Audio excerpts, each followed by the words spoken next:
அதாவது வாழ்வியல் களம், சுற்றுச்சூழல் களம் அப்படின்ட்டு 9 களங்கள் இருக்குது. அது ஒவ்வொரு களத்துலேயும் 11 அம்சங்கள் இருக்குது. அப்போ அதில் பார்த்தீங்கன்னா 99 அம்சங்கள் இருக்குது. 100வது அம்சமாக உலக சமாதானத்துறை அப்படின்னு இருக்குது. 11-11க்கு அனைவரும் 1 நிமிட அமைதி காத்து இப்போ நடக்கக்கூடிய அந்த போரெல்லாம் நிற்கணும், அந்த தீய எண்ணமெல்லாம் மாறி அவங்களுக்கு நல்ல ஒரு எண்ணம் வரணும், எல்லோரும் 1 நிமிடம் அமைதி காத்து இந்த உலகம் அமைதியாக இருக்கணும் அப்படிங்கிறது நல்லவரோடத்தோட மிக முக்கிய குறிக்கோளாக இருக்குது.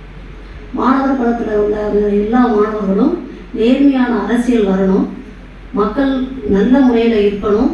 ஒவ்வொரு பஞ்சாயத்துலையும் தமிழ்நாட்டில் இருக்கிற அனைத்து மாவட்டத்திலையும் அனைத்து கிராமங்களிலும் நல்ல ஒரு வட்டம் செயல்பட்டு இருக்குது என்பதை மகிழ்வோடு தெரிவிச்சுக்கிறேன். நன்றி, வணக்கம். என் பேர் வசந்தி பாலன், ஈரோடு மாவட்டம் குருவரடியூர் பஞ்சாயத்து. மகிழ்ச்சி, வணக்கம்.